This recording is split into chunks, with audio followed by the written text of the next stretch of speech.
Hello, what is up mga ma'am, sir, ma'am? Ako po si Ralph Cifra, isang visual artist from Manila, Philippines.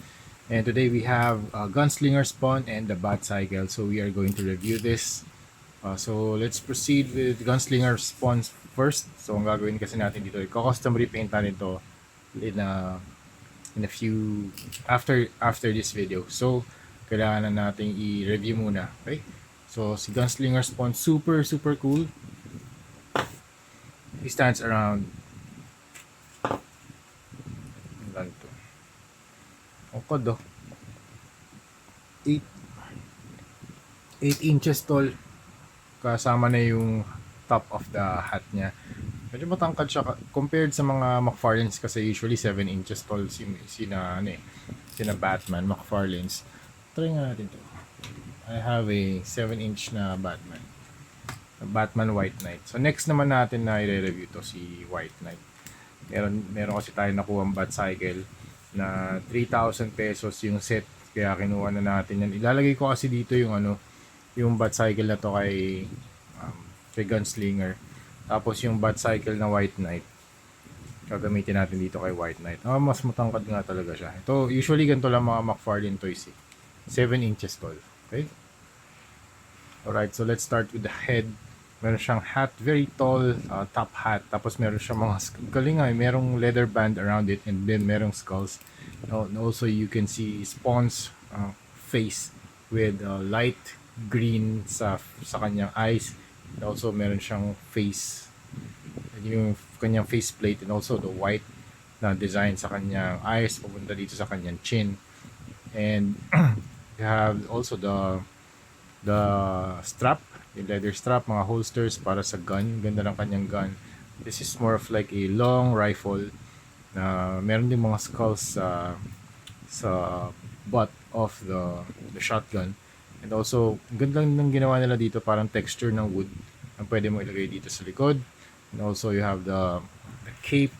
Meron siyang very long na collar, pointed collar, and very dynamic yung kanyang pose. Ano naman to mga ma'am sir? Soft plastic. So, I think hindi yan maghihinder sa articulation later.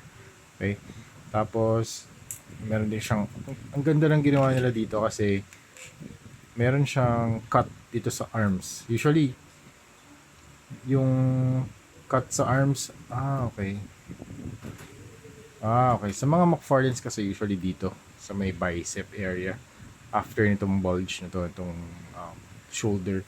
Pero ginawa nila dito nila kinat yung plastic for articulation. Very seamless kasi hindi mo na makikita yung yung cut. So very cool design. Para akala mo walang articulation, pero when you rotate it, merong articulation. Dahil nga dito yung cut ng ng plastic dun sa kanyang band.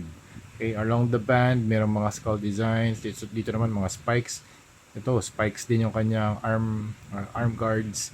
And then meron din mga leather straps. Tapos dito sa kanyang body, meron siyang necklace na skull, silver. And then you have the white V na stripes sa kanyang katawan, sa kanyang body. And also you have the X bullets. Ganda, angas. Gangster. Sobrang angas itong Gunslinger Spawn na character. Actually, tagal ko na rin naghahanap nito eh. Tapos itong holster, pwede mong lagyan ng baril. Very functional. Gusto ko rin yung mga functional na accessories. Yan, pwede mo lagay dito. Also itong kamay niya, medyo loose lang tong part na to. Kaya nilalagyan ko ng blue tack para hindi niya mabitawan yung kanyang mga guns or yung revolvers. Okay? Tapos, very nice bullet design. Gold yung mga bullets. Tapos yung mga individual na bullets to. Pati sa likod pala meron. Tsaka painted din yung sa likod. Usually kasi pag nasa likod na, hindi na pinipaint ng mga toy companies eh. Pero dito si McFarlane Toys, painted pa rin yung bullets. It's very nice. Color combination nga pala nito, dark red, black, leather brown. Ito parang brick red to, hindi siya vibrant red. Tapos silver and black. Ano black ba? Dark gray pala. Okay. Okay, very nice na mga holsters. Ito, hindi naman ito natatanggal yung knife. Pero ito, functional. Very cool. And then sa feet, you have the boots. Very western yung design. Ito, you have also the spur. Very nice detail. Tapos may mga stitching across the boot. Very cool. Alright. Meron ding mga spikes din dito. Ingat kayo sa mga spikes ha. Baka matuso kayo. Okay. Head can look up like that. Down. 360. Okay. Ito, movable naman. Ano naman to? Flexible naman yan.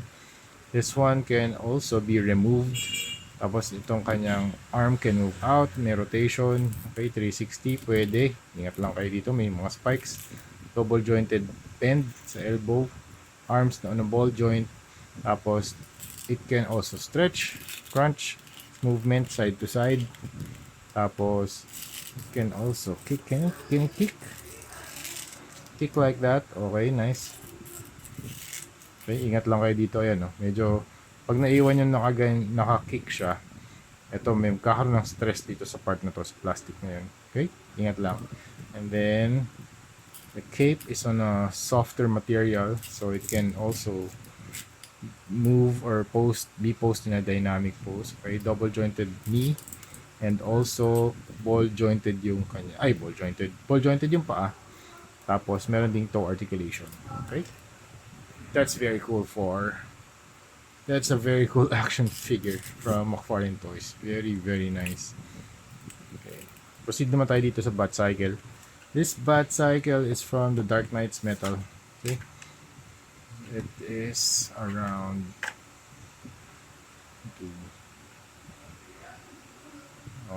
11 inches long. Very cool design, and gusto ko dito functional lahat. So, very smooth yung kanyang nag-work talaga to. Very smooth yung rotation ng kanyang mga wheels. And dito rin, very ganda. Ito BIB, nakuha ko na to ng set, 3,000 lang.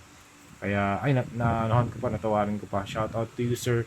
3,000 pesos only, dalawa na. So, 1,500 each. Ay, 2,900 pala, dalawa. So, 1,450 yung isa. And then, very nice bone design. Actually, gusto ko din to mabili ulit kasi gusto ko ilagay si Gunslinger dito. And something like this.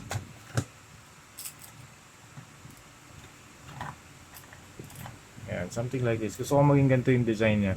Actually, iniisip ko rin nga kung sa White Knight ko siya ilalagay kasi gusto ko naman parang ang concept ko dun, yung yung western design, magkakaroon siya ng futuristic na Batman na Batcycle. Pero since dalawa yung nagkaroon ng option na magkaroon ng ganito, dito ka na lang siya isasakay. Tapos si White Knight, lalagay ko dun sa isang Batcycle na White Knight. Mga White Knight na variant na design. Okay? You have the seat here, black seat. Very nice inner mechanism dito sa kanya. Ito, flexible to mga bones. Very nice inner mechanism dito sa kanyang middle part. Yung engine, very cool. Grabe, sobrang the engine details are very, very nice. So you have the fans, the Batman logo here, yung mga stand, some radiators, some cords or cables, handles, and ito yung ganda ng seat, para siyang leather, parang softer material, para mas maganda yung upo mo, mas comfortable.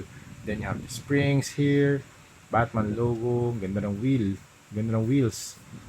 kapal siya, parang 1 inch to. Ito mas manipis yung wheels sa harap, pero very nice. You have the shocks, shock absorbers, ganda. Kahit na BIB to, medyo madumi lang kanina, so nilinis ko. Tapos natuyo na siya, and very nice condition pa rin. Kaya yun. Okay, meron din dito mga exhaust sa kabila pala, hindi pala siya symmetrical. So dito pala yung exhaust sa kabila. Okay, very nice. Ito mainit tong pipes na to. Very hot yung mga pipes na yan. Okay, ingat lang pag nagde-drive nito kasi mainit talaga yan. Very nice bat head design, very large eyes and ears. Ang ganda ng finish ng colors nito, ng paint. So meron siyang wash na dark para lumabas yung shadows and magkaroon ng extra layer of depth. Alright. So yun ang ating review ng Gunslinger Spawn and the Bat Cycle from the Dark Knights Metal. Alright, if you have any questions about this, DM nyo lang, comment nyo lang sa baba. So yun mga ma'am sir, thank you very much for watching, and i-custom repaint na natin to. See you sa next video. Bye bye!